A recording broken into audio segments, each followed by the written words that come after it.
अभी क्या करेंगी? मेरे भाई है तो हाँ बोलिए, क्या तुम्हारे भाई है तो क्या करेंगे? तुम क्या करेंगे?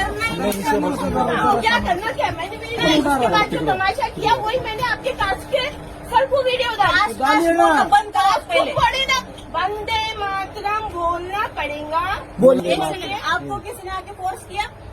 जी बोलिए, करो क्या?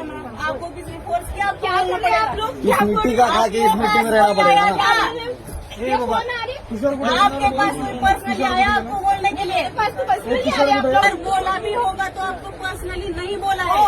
पर्सनल मन म्हणाल का तुला? ओके, आपके पास बड़ा नहीं हुआ था, बोलना ही पड़ेगा। अरे आपको पर्सनली बोला ही नहीं। भारत स्वातंत्र्यामध्ये होता, ज्यावेळेस भारतावर इंग्रजांचं राज्य होतं त्यावेळेस भारताला सर्वांना एकत्र करण्यासाठी आणि भारताला पारतंत्र्यातून काढण्यासाठी वंदे मातरम गीताच्या खाली सर्व एकत्र आले होते आणि तेव्हा आपल्याला आज भारताला स्वातंत्र्य मिळलंय.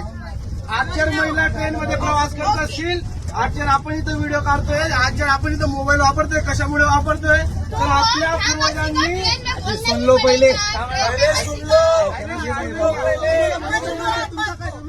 ऐकून घ्या.